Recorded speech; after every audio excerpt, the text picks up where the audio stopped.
أشهد أن لا إله إلا الله وحده لا شريك له وأشهد أن محمدا عبده ورسوله أما بعد فأعوذ بالله من الشيطان الرجيم بسم الله الرحمن الرحيم الحمد لله رب العالمين الرحمن الرحيم مالك يوم الدين إياك نعبد وإياك نستعين اهدنا الصراط المستقيم صراط الذين أنعمت عليهم غير المغضوب عليهم ولا الضالين آمین۔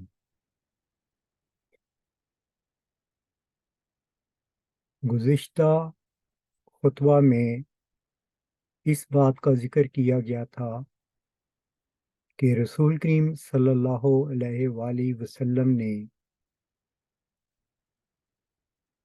جو کنٹریبیوشنز کی ہیں وہ دائمی بھی ہیں اور بعض جگہ پر وہ بالکل انوکھی نوعیت کی ہیں، اور اس میں میں نے ایک مثال دی تھی زندگی، زندہ چیز کس کو کہتے ہیں۔ اس کے بارے میں میں نے یہ بتایا تھا کہ عام جو ہماری علمی دنیا ہے وہاں پہ بھی چیزوں کی تعریف کی گئی ہے، کیونکہ علم تعریفات سے ہی آگے بڑھتا ہے۔ زندگی کے بارے میں جو تعریف ناسا نے کی ہے وہ پچھلی دفعہ بھی پڑھ کے سنائی تھی، اب بھی آپ کے سامنے رکھتا ہوں۔ Life is self sustaining chemical system capable of Darwinian evolution۔ یہ ہے جو ایک تعریف ہے، اور یہ ٹھیک ہے اپنی جگہ، ایک خاص رنگ میں کی گئی ہے، ایک خاص فریم آف ریفرنس سے کی گئی ہے، لیکن یہ تو ہے ناسا کی کنٹریبیوشن۔ رسول کریم صلی اللہ علیہ وآلہ وسلم نے اللہ سے علم پا کر ہمیں یہ بتایا کہ جو چیز اپنی تخلیق کے مقصد کو پورا کر رہی ہو وہ زندہ ہے، اور انسان جب اللہ کے رستے میں چلتا ہے تو وہ زندہ ہے، خاص ظاہری طور پر وہ جو ناسا کی ڈیفینیشن کے مطابق کہ اس میں ڈاروینین ایوولوشن نہیں ہو رہا، ایک شخص جنگ میں یا اللہ کی راہ میں مارا گیا تو وہ ان کے نزدیک تو ڈیڈ باڈی ہے، لیکن ہم رسول کریم صلی اللہ علیہ وسلم کی ٹرمینالوجی کے مطابق وہ ایک زندہ وجود ہے۔ یہاں پر تعریف کا رول بہت اہم ہے، اور اس کو جس کو سمجھ آ جائے وہ بہت سارے مسائل اس کے حل ہو جاتے ہیں، اور وہ شعوری طور پر، علمی طور پر بہت آگے نکل جاتا ہے۔ اس لیے میں اس معاملے کو تھوڑا سا مزید واضح کرتا ہوں۔ بعض اوقات ایک ہی چیز ہوتی ہے تو اس کو مختلف نام دے دیے جاتے ہیں، لیکن مراد وہی ایک چیز ہوتی ہے، صرف ہمیں پتہ نہیں ہوتا کہ دوسرا شخص جو ٹرمینالوجی اختیار کر رہا ہے وہ اسی چیز کی نسبت ہے، جس کو کسی اور قوم یا ایک اور گروپ نے الگ نام دیا ہوتا ہے. اس میں ایک سادہ سی مثال آپ کے سامنے رکھتا ہوں کہ یہ جو موبائل فون ہے جو کم و بیش آج ہر شخص لیے پھرتا ہے، آپ دیکھیں کہ اس کو امریکہ اور کینیڈا میں اکثر سیل فون کہا جاتا ہے، جبکہ یہاں ہمارے ہاں اس کو موبائل فون کہتے ہیں. مراد ایک ہی چیز ہے، صرف اس کے دو نام رکھے گئے ہیں. یہ چیز بھی ہمیں ملتی ہے. اس سادہ سی مثال کو اگر ہم اپنے ذہنوں میں بٹھا لیں تو بہت سے غیر مادی معاملات بھی اسی طریقے پر حل ہو سکتے ہیں، اور اس کو سمجھنے کی ضرورت ہوتی ہے صرف. اس ضمن میں اب میں اس کو روحانی یا مذہبی ٹرمینالوجی پہ اس کو ایک مثال دے دیتا ہوں.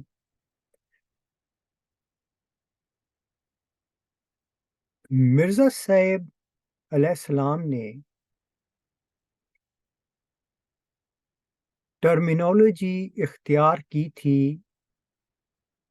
نبی اور مجدد کی، اور ان کا لٹریچر جو کوئی بھی پڑھے گا وہ یہ یقیناً نتیجہ نکالے گا کہ یہ ہم مترادف لفظ استعمال کیے گئے ہیں مرزا صاحب کی تحریرات میں. اس کی وضاحت یہ ہے، اس سے یعنی فرق کیا پڑتا ہے جب میں یہ کہتا ہوں کہ یہ مترادف لفظ استعمال کیے گئے ہیں. آپ سب جانتے ہیں کہ جماعت کا ایک حصہ جس کو لاہوری جماعت کہتے ہیں وہ یہ ایمان رکھتے ہیں کہ مرزا صاحب مجدد تھے، نبی نہیں تھے. ہمارا ان کے علماء سے ایک سادہ سا سوال ہے کہ مجدد اور نبی کی تعریف کیا ہے، ان میں فرق کیا ہے. تو پھر ہم دیکھیں گے کہ کیا حقیقت سامنے آتی ہے. لیکن اس سے بڑھ کر ایک بات جو میں آج بیان کرنا چاہتا ہوں وہ یہ ہے کہ اگر وہ کوئی مجدد کی تعریف بیان کر بھی دیں اور نبی کی کوئی تعریف بیان کر بھی دیں، ہمیں یہ دیکھنا ہے کہ کیا وہ تعریف مرزا صاحب علیہ السلام نے اپنے کلام میں تسلیم کی ہے. اس لیے بہت ضروری یہ چیز ہے کہ یہ دیکھنا چاہیے کہ مرزا صاحب کا کلام، ان کی تحریرات ان دو ٹرمینالوجیز کو کیسے دیکھتی ہیں. میں نے ابتدا میں عرض کی تھی کہ انہوں نے یہ چیزیں مترادف استعمال کی ہیں، یعنی یہ ایک ہی مفہوم میں بیان کی گئی ہیں. اس کی مثال میں آپ کو دے سکتا ہوں. آئینہ کمالات اسلام میں حضرت محمد صلی اللہ علیہ وآلہ وسلم کی نسبت مرزا صاحب نے مجدد اعظم کی ٹرمینالوجی استعمال کی ہے. اسی طرح جو امت موسویہ میں بہت سے نبی آئے جن کا قرآن میں بھی ذکر ہے، ان کے بارے میں بھی مرزا صاحب نے یہی کہا ہے کہ یہ امت موسویہ کے مجدد ہیں. تو اس سے ہمیں پتہ چل جاتا ہے کہ مرزا صاحب علیہ السلام مجدد کی ٹرمینالوجی نبی کے مفہوم میں استعمال کر رہے ہیں، ان کی نقطہ نظر سے ہمیں چیزوں کو دیکھنا ہے کہ انہوں نے کیسے کیا ہے۔ میرا یا زید یا بکر کا معاملہ نہیں ہے کہ ہم اس کی تعریف کیا کرتے ہیں۔ تو جب یہ چیز ہمیں سمجھ لگ جائے تو بہت سے اختلافات حل ہو جاتے ہیں۔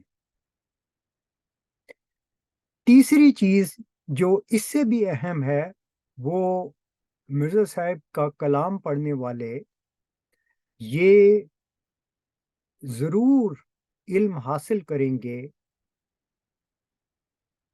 کہ مرزا صاحب نے کئی جگہ پر اس چیز کی اہمیت کو اجاگر کیا ہے کہ اصل فضیلت اللہ کا کسی بندے سے ہم کلام ہونا ہے۔ یہ بہت اہم نقطہ ہے۔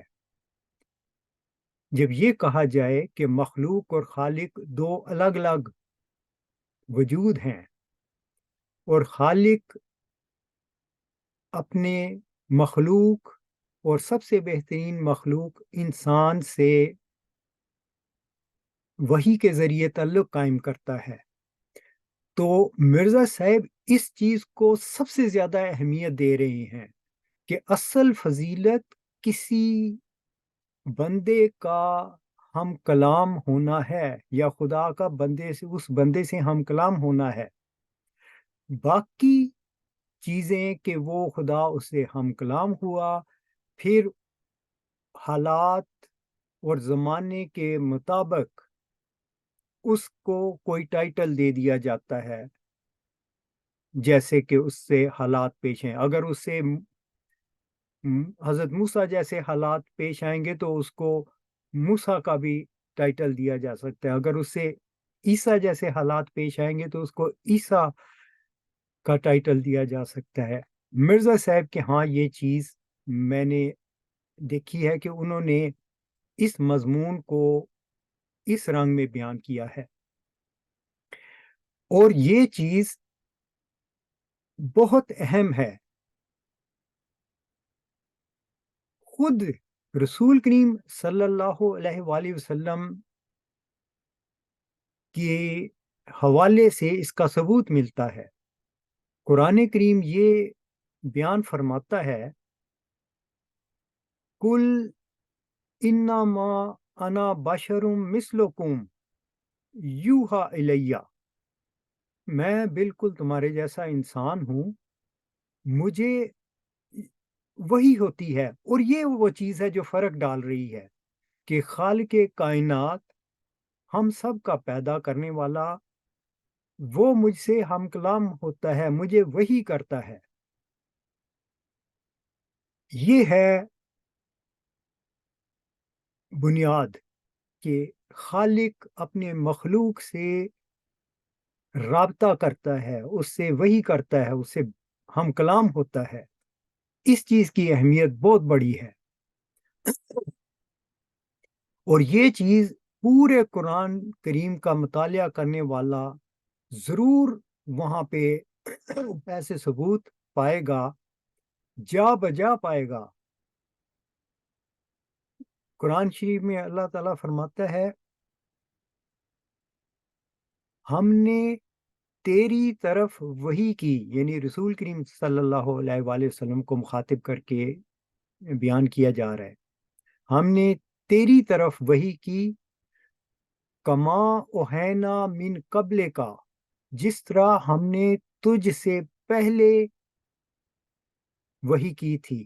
یعنی پہلے بھی جو زمانے گزرے ہیں، مختلف برگزیدہ بندے گزرے ہیں، ان کو بھی اللہ نے وحی کی تھی، اور وہی تیری طرف، یعنی وہی اللہ تجھ سے بھی ہم کلام ہو رہا ہے۔ تو میں یہ کہنا چاہتا تھا کہ مرزا صاحب کے ہاں یہ چیز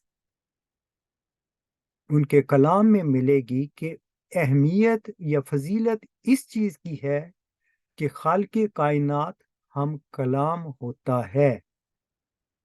باقی اس کو ٹرمینالوجی کیا دی جائے یہ ایک الگ معاملہ ہے.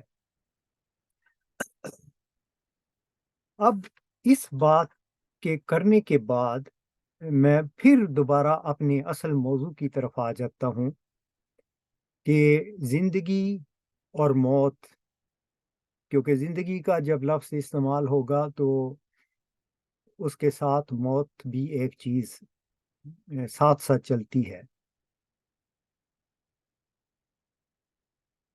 قرآن کریم یا رسول کریم صلی اللہ علیہ وآلہ وسلم کی ٹرمینالوجی کے مطابق زندہ وہی ہے جو اپنے خالق کی طرف سفر کرتا ہے، اور جو خالق کی طرف سفر نہیں کرتا وہ مردہ ہے. اس معاملے میں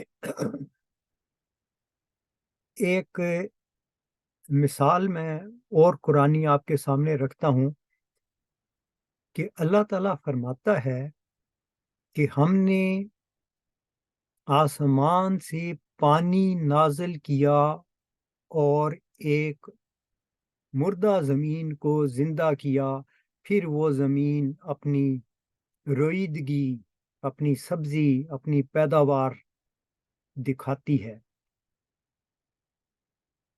یہ ظاہری قانون قدرت بھی ہے، لیکن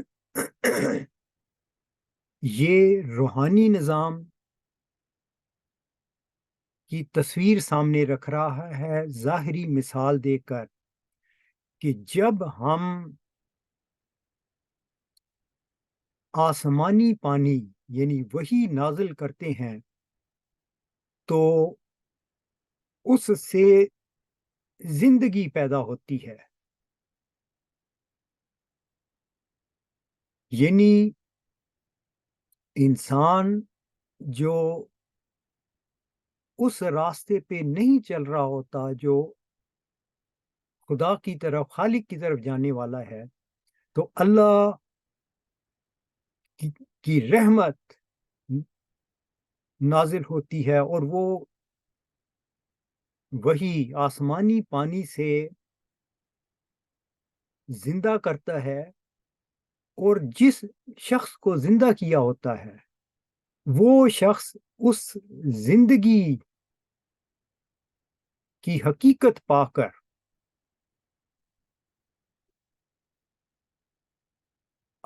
قوم کی طرف متوجہ ہوتا ہے کہ یہ ہے سچائیاں، اس کی طرف آؤ. اور اس بارے میں قرآن کریم کی میں نے آیت بھی رکھی تھی کہ اس نبی کی پکار پر اس کی طرف جاؤ تاکہ وہ تمہیں زندہ کرے. یہ ہو گئی ایک مثال جو ظاہری زمین کے زندہ ہونے کی دے کر باطنی طور پر روحانی زندگی کے بارے میں خدا تعالیٰ نے بیان کر دیا. اور آپ یہ دیکھیں کہ جب بھی حضرت آدم سے لے کر اب تک یہی سلسلہ ہے کہ اللہ تعالیٰ نے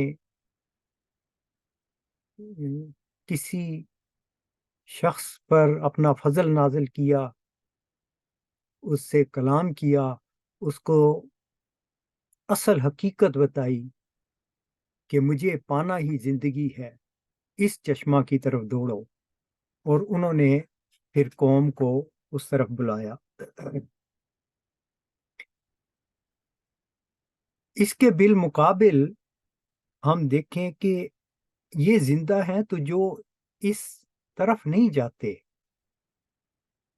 یعنی اس میسیج کو جو زندگی بخش ہوتا ہے نہیں سنتے، تو اللہ کہتا ہے کہ والذین یدعون من دون اللہ لا یخلقون شیئا وهم یخلقون اموات غیر احیاء. یعنی اب جو اللہ کو چھوڑ کر دوسری چیزوں کو پکارتے رہتے ہیں یا دوسری چیزوں کی طرف دوڑتے ہیں، اللہ کی طرف نہیں دوڑتے، ان کی حالت یہ ہے کہ وہ نہ تو کوئی چیز پیدا کر سکتے ہیں جبکہ وہ خود پیدا کیے گئے ہیں۔ یعنی اس پہ بھی غور کریں کہ کیا حقیقت ہے ان کی۔ پھر اللہ کہتا ہے کہ یہ مردہ ہیں، غیر و احیائن، ان میں زندگی نہیں ہے۔ اور یہ وہی وجہ ہے کہ وہ زندگی کا پانی جو آسمان سے نازل ہوتا ہے اس کو قبول نہیں کرتے اور اپنی سمتوں میں دوڑتے جاتے ہیں۔ اور اللہ اس کا ایک بے شمار جگہ ذکر آتا ہے، ایک رنگ میں اس طرح نقشہ کھینچتا ہے، کیفا تکفرون باللہ وکنتم امواتا فاحیاکم، تم اللہ کا کیسے انکار کرو گے، تم مردہ تھے، اس نے تمہیں زندہ کر دیا۔ یہ زندگی جو انسان کو ملی یہ آسمانی پانی تھا، وہی کی صورت، اس نے زندگی عطا کی تھی۔ اب ہم یہ دیکھ چکے ہیں کہ اللہ تعالیٰ کا کسی شخص سے ہم کلام ہونا، وہ زندگی بخش ہوتا ہے، اور قوموں کی اور انسانوں کی زندگی اس چیز میں ہوتی ہے کہ وہ اس سچائیوں کو قبول کریں۔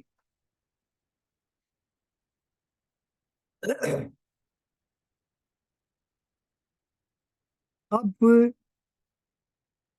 میں اس مضمون کو ایک اور رنگ میں آپ کے سامنے رکھتا ہوں، وہ یہ ہے کہ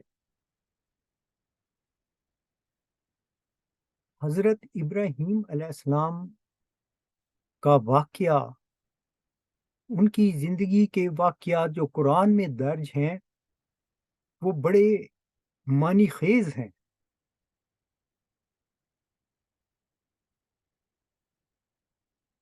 اس میں ایک واقعہ جو آتا ہے وہ یہ ہے کہ حضرت ابراہیم علیہ السلام کی قوم جو آزر کے بنائے ہوئے بتوں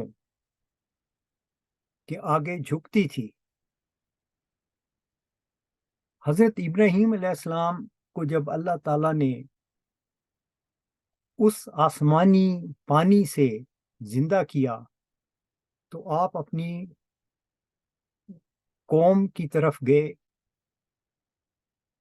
اور اب یہاں دیکھیں کہ کیا ہی عجیب رنگ میں بیان کیا گیا ہے۔ تو میں سورت انبیاء سے چند آیات کا ترجمہ آپ کے سامنے رکھتا ہوں۔ جب اس نے اپنے باپ سے کہا، یہ کیا مجسمے ہیں جن کے آگے تم بیٹھے رہتے ہو، یعنی وہی مسئلہ کہ اپنے ہاتھوں سے تراشے ہوئے پتھر کے صنم آج بت خانے میں بھگوان بنے بیٹھے ہیں، یہ تم نے اپنے ہاتھوں سے تراشے ہیں تو ان کے آگے کیوں جھکتے ہو؟ انہوں نے کہا، ہم نے اپنے باپ دادوں کو دیکھا تھا کہ وہ ان کی عبادت کرتے تھے۔ اس نے کہا، یعنی حضرت ابراہیم علیہ السلام نے، تب تو تم بھی اور تمہارے باپ دادے بھی ایک کھلی گمراہی میں مبتلا ہیں۔ انہوں نے کہا، کیا تو ہمارے پاس ایک حقیقت لے کر آیا ہے یا تو ہم سے مذاق کر رہا ہے؟ ابراہیم علیہ السلام نے کہا، حقیقت یہ ہے کہ تمہارا رب آسمانوں کا بھی رب ہے اور زمین کا بھی، وہی ہے جس نے ان کو پیدا کیا، اور میں اس بات پر تمہارے سامنے گواہ ہوں۔ اور اس نے کہا، خدا کی قسم، جب تم پیٹھ پھیر کر چلے جاؤ گے تو میں تمہارے بتوں کے خلاف ایک پکی تدبیر کروں گا۔ پھر اس نے ان بتوں کو ٹکڑے ٹکڑے کر دیا، سوائے ان میں سے بڑے بت کو، یعنی اس کو چھوڑ دیا، اس کو نہیں توڑا، تاکہ وہ پھر ایک دفعہ اس کے پاس آئیں۔ اس پر انہوں نے کہا کہ ہمارے معبودوں سے یہ کام کس نے کیا ہے؟ ایسا کرنے والا یقیناً ظالموں میں سے ہے۔ تب دوسروں نے کہا کہ ہم نے ایک نوجوان کو جس کا نام ابراہیم ہے، اس کے بارے میں بیان کرتے سنا ہے۔ تب قوم کے سرداروں نے کہا کہ اگر بات یوں ہے تو اس شخص کو سب لوگوں کے سامنے لاؤ، شاید وہ اس کے متعلق کوئی فیصلہ کریں۔ پھر انہوں نے کہا، اے ابراہیم، کیا یہ کام تو نے ہمارے معبودوں سے کیا ہے؟ ابراہیم علیہ السلام نے کہا کہ آخر کسی کرنے والے نے تو ضرور کیا ہے، یہ سب سے بڑا بت سامنے کھڑا ہے، اگر وہ بول سکتا ہو تو ان سے بھی اور دوسرے بتوں سے بھی پوچھ کر دیکھ لو۔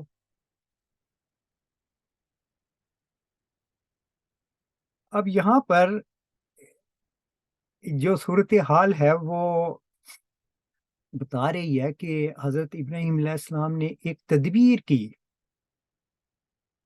اور ایک ایسے طریقے سے ان کو لاجواب کر دیا کہ یہ بت جن کے سامنے تم بیٹھے ہو، یہ تو کچھ بھی نہیں کر سکتے، یہ تو میں نے توڑ دیے، تو ان کو تو یہ اپنے آپ کو نہیں بچا سکے، تو تمہارے لیے یہ کیا کر سکیں گے، وغیرہ وغیرہ۔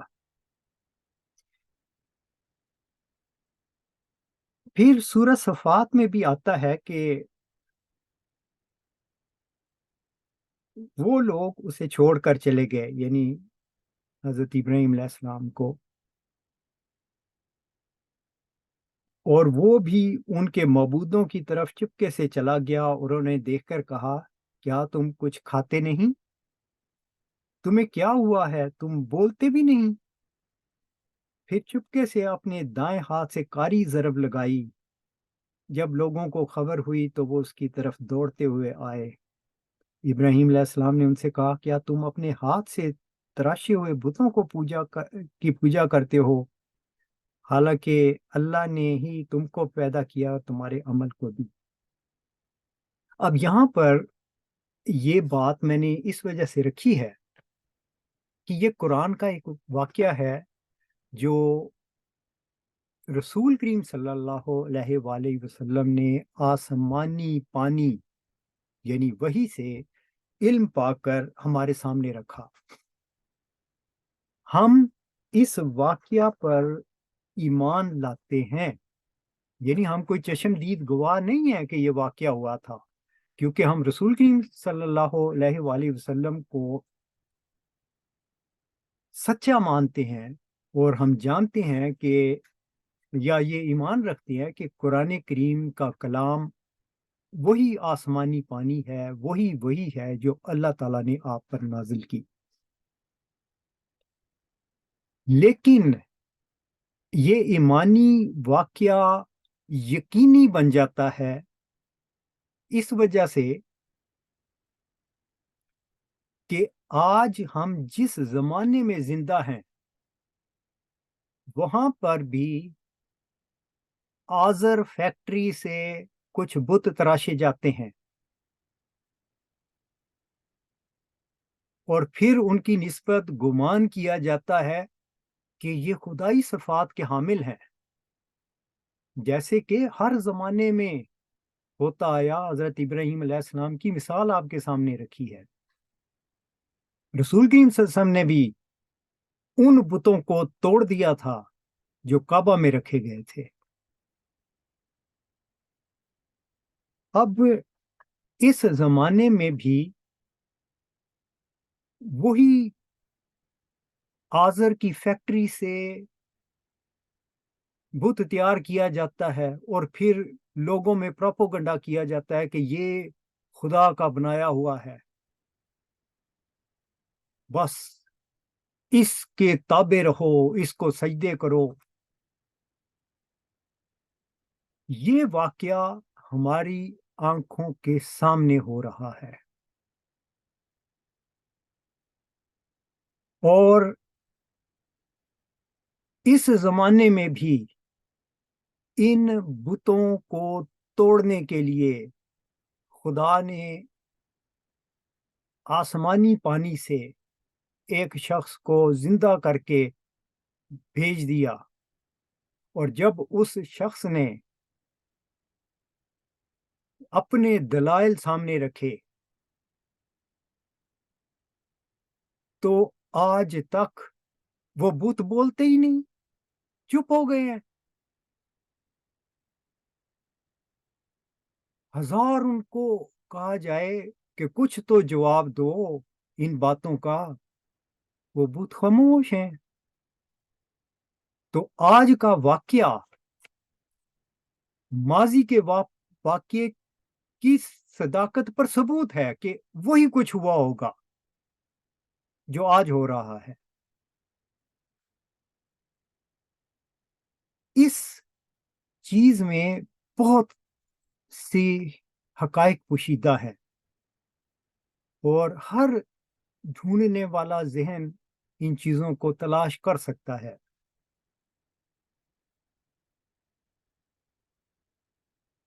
حضرت مرزا غلام احمد قادیانی علیہ السلام نے جو چلہ کشی کی تھی، سب جانتے ہیں کہ وہ کس لیے کی تھی، تا رسول کریم صلی اللہ علیہ وآلہ وسلم کی صداقت کا عالمگیر نشان دکھایا جائے۔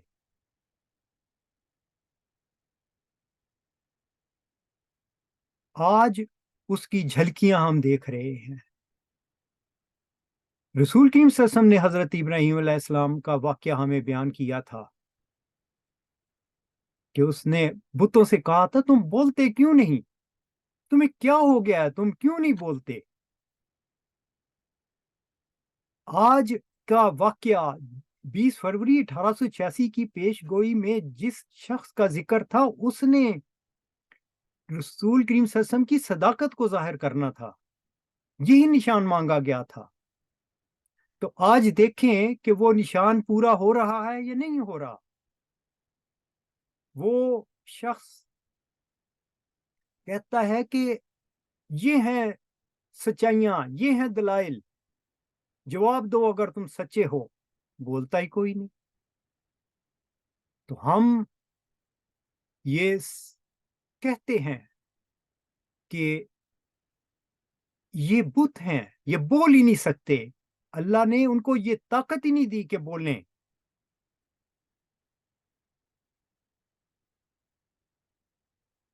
یہ ہے صداقت کا ایک بہت بڑا نشان۔ ایک پہلو بتا رہا ہوں، اس طرح کے سینکڑوں میں پہلو سامنے رکھ سکتا ہوں جو اس زمانہ میں ہم دیکھ رہے ہیں۔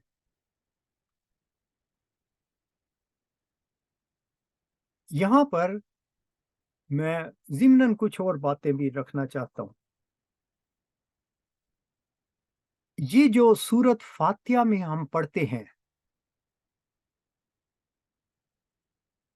صراط الذین انعمت علیہم غیر المغضوب علیہم ولا الضالین، یہ آسمانی پانی ہے، اللہ تعالیٰ کا کلام ہے جو رسول کی وسلم پر نازل ہوا۔ یہ کیا کہتا ہے کہ ہمیں ان لوگوں کے راستے پر چلا جن پر تو نے انعام کیا، اور ان لوگوں کے راستے پہ نہ چلا جن پر تیرا غضب نازل ہوا اور وہ ظالم ہو گئے۔ یہ کون لوگ ہیں؟ یہود و نصارہ۔ یہ ٹرمینالوجی قرآن نے استعمال کی ہے، اور اکثریت جانتی ہے کہ اس سے مراد یہ ہے کہ ہم مسلمان جو ہیں یہ یہودیوں اور عیسائیوں کے رنگ میں نہ رنگے جائیں، بلکہ انعام یافتہ لوگوں میں سے ہوں، اللہ کی طرف جانے والے ہوں۔ اب رسول کریم صلی اللہ علیہ وسلم نے یہ فرمایا تھا کہ میری امت یہود و نصارہ کی اس طرح نقل کرے گی جس طرح پاؤں کی ایک جوتی دوسری جوتی کے برابر ہوتی ہے۔ اب ہم یہ دیکھتے ہیں کہ نصارہ جس کو ضالین کہا گیا ہے، انہوں نے کیا کیا؟ اللہ کا ایک بیٹا تجویز کر دیا اور پھر اس کو مصلوب بھی کر دیا۔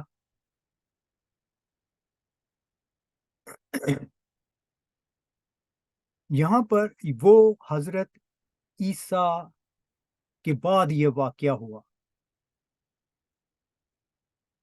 یہاں پر بھی ہم دیکھتے ہیں کہ مرزا صاحب بھی ایک عیسیٰ کے رنگ میں آئے، ان کے بعد بھی یہی واقعہ شروع ہو گیا۔ 1914 میں یہ بیماری کھل کر سامنے آ گئی۔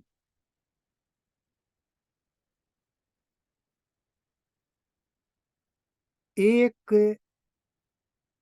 ایسا فرضی وجود، یعنی جس طرح فرضی بیٹا خدا کا بنایا گیا تھا،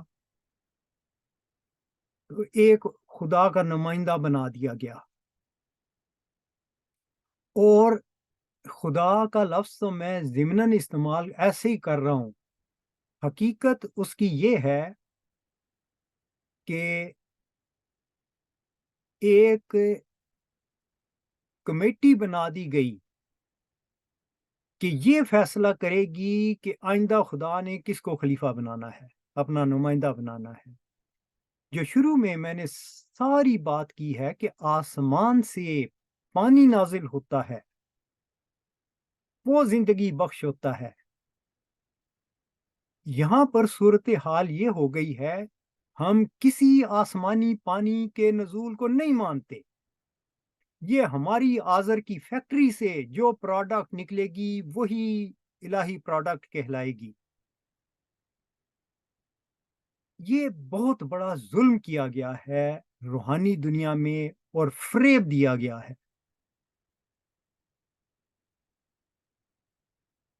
عیسائیت نے خدا کو باپ مان کر بیٹا تجویز کیا تھا اور اس کو مصلوب کر دیا تھا، باپ کو زندہ رکھا تھا۔ اس نظام نے قدم اور آگے بڑھایا، انہوں نے باپ کو بھی مصلوب کر دیا کہ تو کسی قابل نہیں ہم نے تجھے چھوڑنا، ہم صرف اپنی ہی فیکٹری کی پروڈکٹ کو مانیں گے، تیری ہم نہیں مانتے، تو ہے ہوا کرے، ہمارا تجھ سے کیا لینا دینا۔ یہ ہے ظلم عظیم جو کیا گیا تھا، ظالم کی انتہا ہے یہ۔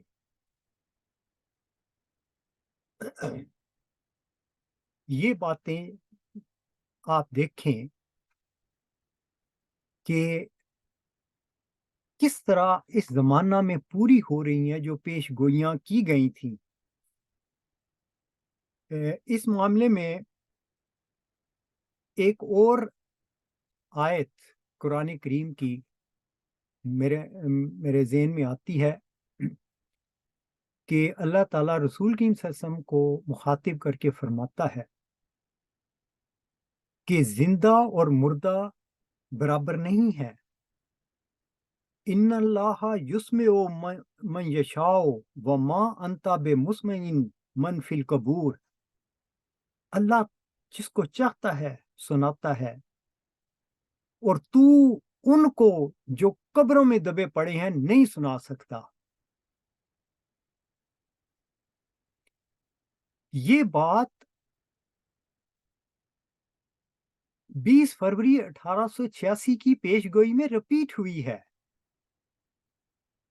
جب 20 فروری کو جو آسمانی پانی نازل ہوا، وہ کہتا ہے کہ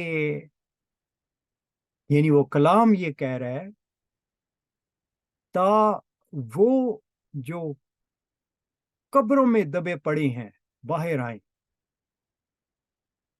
رسول کریم صلی اللہ علیہ وسلم سے کیا فرمایا گیا تھا؟ تو قبروں میں